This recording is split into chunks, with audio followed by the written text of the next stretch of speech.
द'जिबाथि बर' थुनलाइ आफादनि बोसोरारि जथुम्मानि नैथि साननि हाबाफारिया गाजा गोमजायै जाना थांबाय। चिरां बिजनीनि बरलागाव थेंफाख्रि फोथाराव दिनै फुंबिलि समाव फिरफिलाखौ बिरहोयो आफादगिरि डक्टर सुरत नार्जारी बिथाङा। मुंख्लंफोरनिसिम बिबार बावनाय आरो सानजारां बिसम्बि बिजाब बेखेवनाय, बान्था राननाय, मान बावनाय आरो सिनायथि आरो होबथानायनि गारां आथिखालनि बर' थुनलाइनि बोहैथि दाहार आरो सोलायनाय आयदानि सायाव सावरायमेलबो जानानै थाङो। बे सावराय मेलखौनो बेखेवनानै होयो आसामनि मन्त्रि उरखावगोरा ब्रह्म बिथाङा। लोगोसे फुंखा सुबुं महरै बाहागो लायो गागि लिरगिरि अन्जु नार्जारी बिथाङा। बेजों लोगोसे बर' थुनलाइ आफादनि बारग' दैदेनगिरिफोरजों आंगो सावरायनाय हाबाफारि लायो। बे हाबाफारिखौ बेखेवनानै होयो बर' थुनलाइ आफादनि बारग' आफादगिरि थरेन बर' बिथाङा आरो जुनिया आलासि महरै बाहागो लायो एबसुनि आफादगिरि दिपेन बर' बिथाङा। बे हाबाफारिजों लोगोसे खन्थाइ जथुमबो लानाय जायो। लोगोसे नैथि साननि जोबथा थान्दैमेलबो लानाय जायो आरो बे जोबथा थान्दैमेलनि गेजेरजोंनो गोजाम मावफुं आफादखौ सिफायनानै गोदान मावफुं आफाद दानाय जागोन होन्नानैबो मिथिनो मोननाय जायो। मख'नो गोनांदि 'द'जिबाथि बर' थुनलाइ आफादनि जोबथा सान एबा गाबोन फुंबिलिनि 9 रिंगानिफ्रायनो हारिमु दिन्थिफुंनाय आरो हारिमु हानजा सुरनाय हाबाफारिबो लानाय जागोन आरो सानजौफुनि 12 रिंगानिफ्राय आफादगिरि डक्टर सुरत नार्जारीनि आफाद दैदेननायाव गेवलां मेल जागोन। बे गेवलां मेलखौनो बेखेवनानै होगोन बिटिसिनि गाहाय खुंगिरि हाग्रामा महिलारी बिथाङा आरो गाहाय आलासि महरै बाहागो लागोन आसामनि गिबि मन्त्रि डक्टर हिमन्त बिश्व शर्मा बिथाङा। लोगोसे थांखि जानाय आलासि महरै बाहागो लागोन बिटिसिनि बारग' सिएम प्रमद बर', मन्त्रि उरखावगोरा ब्रह्म, आसाम आयेन आफादनि बुंथिगिरि बिस्वजित दैमारी, एमपि रोनगोरा नार्जारी आरो जयन्त बसुमतारी बिथांमोनजों लोगोसे गोबां मानिजाथाव दैदेनगिरिफोरा बाहागो लागोन। बर' थुनलाइ आफादनि संबिजिराव मोनसे दङ जे मोनसे बिबानावनो मोननै मावसम अर्थात 6 बोसोर थानो हायो जुदि हाउसआ दोनोब्ला, आरो जुदि हाउसआ दोनाबा बे थानो हाया। दा जोंहा बर' थुनलाइ आफादनि जि संबिजिर मथे जों थांगोन, बेवहाय डेलिगेटफ्रा थि खालामगोन, थान्दैफ्रा थि खालामगोन जे सोर फैफिननांगौ सोर फैनाङा बेखौ मालाय गेदेमा थान्दैफ्रा थि खालामगोन। आरो आं बेहाय बे बेलायाव बारा खोथा बुंनो लुबैया। आंहा जाबाय आंनि जि हाबाफारि, जिहेथु आङो दायो गाहाय नेहाथारि, जेसेबां होखानाय हाबाफारिया बिराद मोजाङै जोबनांगौ, आं बेयावसो दायो फुराफुरि गावनि गोसो मेलेम गासैखौबो बाहायदों। बे समाव आङो मिथिनो लुगैगोन जिहेतु गाबोन 10 जानुवारि अर्थात नोंथांमोननि जितु जथुम्मानि गेवलां मेल जागोन, बे गेवलां मेलाव बेखेवगिरि आलासिनिफ्राय लानानै गाहाय आलासि सोर सोर बेहाय बाहागो लागोन? गेवलां मेलाव गाहाय आलासि महरै जोंहा आसामनि गिबि मन्थ्रिखौ जों लिंदों आरो मेल बेखेवगिरि हिसाबै जोंहा बिटिसिनि चिफ हाग्रामा महिलारी सार थागोन। बेनि अनगायै जोंहा गाहाय बुंथिगिरि हिसाबै कमलाकान्त मोसाहारी, बर' थुनलाइ आफादनि आगुनि गाहाय नेहाथारि आरो लोगोसे लेङाइ आफादगिरि बिथाङा थागोन। आरो बेनि अनगायैबो जोंहा दिल्लीनिफ्राय आलासि फैगोन, गान्धी हिन्दुस्तानी साहित्य सभानि मासिगिरि बिथाङा बेवहाय थाफागोन। आरो दिल्ली मुलुगसोलोंसालिनि जोंहा सासे प्रफेसर प्रफेसर नीलाक्षी बिथाङाबो थागोन।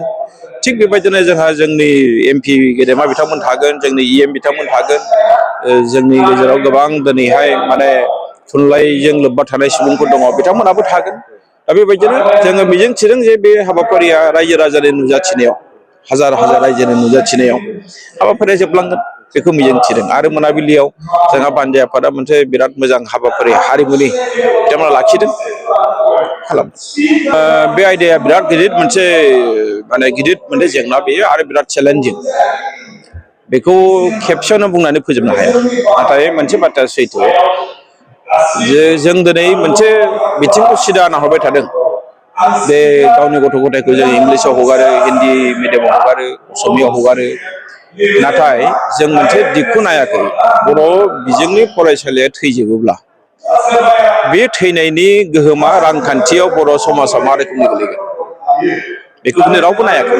मानोना बर'फ्रा दिनै बांसिन साख्रि मावनानै दङ मास्टार हिसाबै, LP school, ME school, high school. आरो दिनै जोङो बर' थुनलाइ आफादा हायार सेकेन्डारि 11, 12आवबो जों दिनै इन्ट्रडिउस खालामहोबाय। बेयावबो जुदि लायोबा जोंहा गोबां मास्टार डिग्रि हल्डारफ्रा बेवहाय साख्रि मोनगोन।